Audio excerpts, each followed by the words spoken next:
Hello, citizens of YouTube land. Hey! It's me, your vice president and your president here today. And today we are taking a look at the TV show What's New Scooby-Doo? Yep. Which is, for those of you guys who are wondering, it's the follow-up series, both in canonical order and also here on the channel because it is a direct follow-up to a pup named Scooby-Doo, which we covered last time. It is the 9th incarnation of Scooby-Doo, which means it is technically the start of the 9th generation of Scooby-Doo content going forward. And it premiered in 2003, I do believe. And it didn't end until 2006, where it aired for 3 seasons as the voice talent of Frank Welker, Casey Kasem, Mindy Cohn, and Gray Delisle, all in respective roles of Fred, Shaggy, Scooby, Daphne, and Velma. Because this is the first series to really have no Don Messick as he passed away. Yeah, unfortunately, this was the first Scooby-Doo series where Scooby was not voiced by his original voice actor, Don Messick, who died in 1997. And this is the final Scooby-Doo series where Casey Kasem is the voice of Shaggy until his death in 2014. And some more firsts for you guys, because this is the first television series that features Mindy Cohn as the voice of Velma. And shout out to Miss Cohn, because here's the thing. You guys, of course, know that we covered another Scooby-Doo related media a few months back, and it was blah, blah this and blah, blah that. Well, turns out Mindy Cohn is, of course, a member of the LGBTQ community as well. So guess what? They already had their inclusivity and all of that. But that's neither here nor there. Let's just say that all of the actors give some top-notch voice acting performances. Also, it is the first television series to feature Gray Delisle and the role of Daphne, and this is after Mary Kay Bergman had been in the role, who, let's just say, rest in peace, and we'll leave it at that. Mm-hmm. So, what's the synopsis of the show, VP?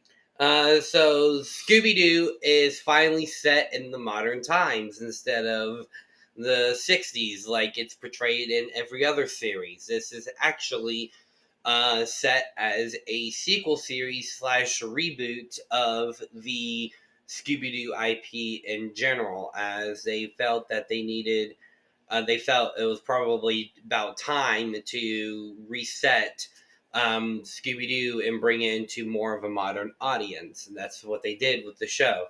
You get more elaborate stuff, like Velma, instead of having like a giant supercomputer, that gives her every answer like she does in A Pup Named Scooby-Doo, she has a laptop instead. And Daphne has a very bad prototype to a smartphone in this one. Well, I will say that the characters are pretty much true to their nature.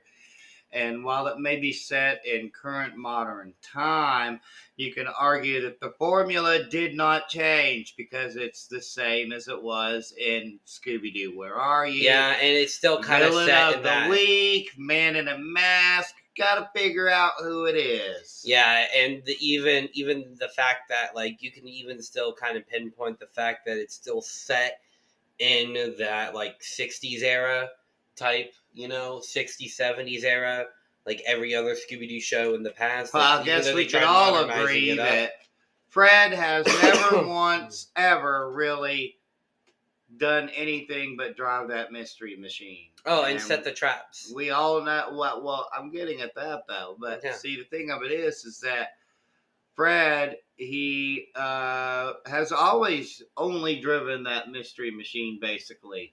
So Fred himself is a product of that time.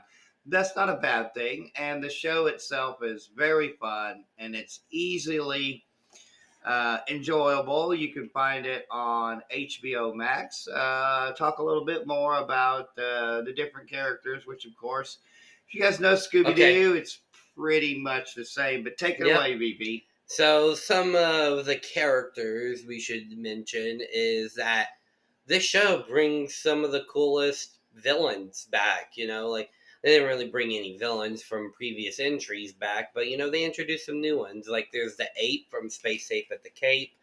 Then there's like the cheese monster as well. There's also, yes, the show had a cheese monster, Dad. You're welcome. There was the wrestling episode, Yeah. which we briefly talked about. There's a pup named Scooby-Doo. Yeah, there was a remake of an episode from a pup named Scooby-Doo called WrestleManiac. There was also an episode that featured the Hex Girls, by the way. Yeah, making their first appearance back since The Witch's Ghost. The Witch's Ghost. So yeah, there you go. And then you have not only the Hex Girls, but like I said, you brought back some really cool villains. Like there was the Leland brothers from Big Scare and the Big Easy. There was a couple others. There were some really cool ones. Yeah, overall, it's a very fun show. And there was, and also, it was apparently launched as part of WB Kids Saturday morning block at the time. Yeah, so which then merged with the CW to become the Vortex.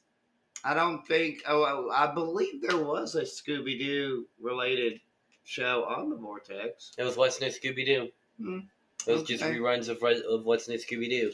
That's crazy. So, what I would like to mention in this is that in this show, this was the last show by Casey Kasem, but he actually saw Matthew Lillard in the role of Shaggy from the live-action Scooby-Doo movies, and personally, after he retired from the role, personally handpicked him to become the next voice actor of Shaggy. Like, how cool is that?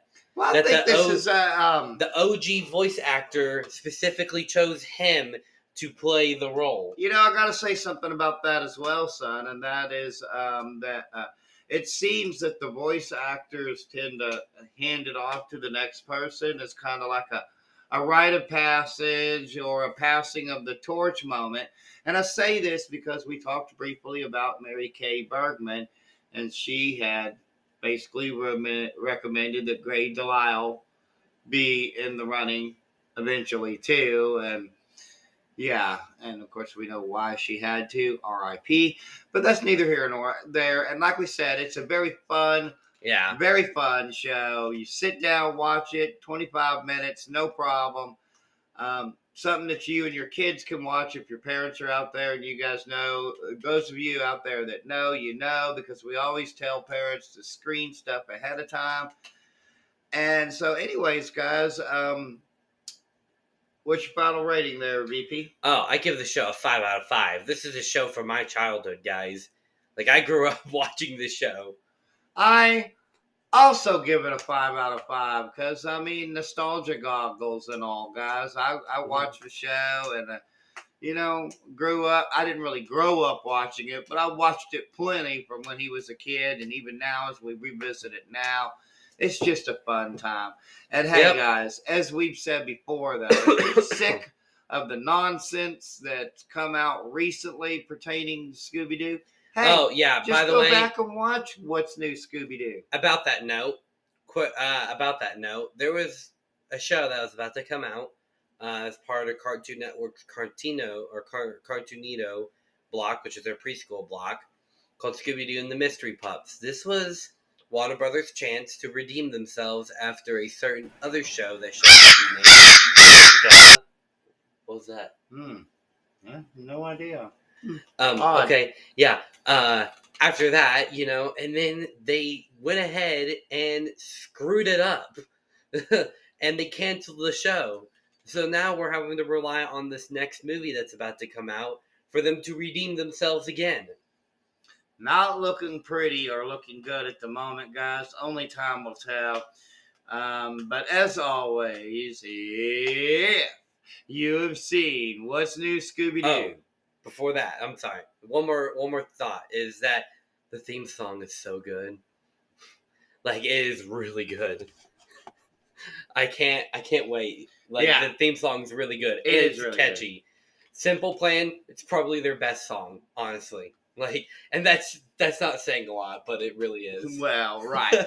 But as always, guys, if you have seen What's New Scooby-Doo and you believe that it is the worst Scooby-Doo IP of all time, then clearly you have not seen Return to Long Island.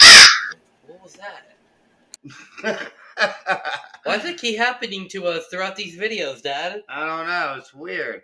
Anyways, guys, but hey, just remember, we're just Two idiots with a webcam. Our opinions do not matter, except they actually do, because we have a YouTube show, except they actually don't. So, guys, having said all that, stay tuned because next time on the channel, it's going to be more Scooby-Doo related content because, as we had said previously, we had been doing Scooby-Doo Saturday and got away from all that, but we got more Scooby-Doo related media coming right at you. Next time it's going to be, Scooby-Doo and the Ghoul School. And then after that, it's going to be my personal childhood favorite, a one I probably watched a ton of. Dad, I'm sorry if this is going to give you nightmares for the rest of the week, but it's Scooby-Doo and the Monster of Mexico. Shudder to the thought, guys. And after all of the Scooby-Doo related stuff that we got coming out for you guys, we got a big stay thing tuned coming in because July. at the end of the month, we're in July. We are less than 3 weeks away from what could possibly be our biggest, most special video that we've ever done. And best. I'm saying this right now. It's probably our best video as well. So stay tuned for all of that, guys. And as always, there is only one thing left to say, and that is, of course, peace and love from Denny and Son. Bye. We're coming after you. You're gonna solve that mystery. I see you, Scooby-Doo. Betrayal leads back to you. What's the Scooby?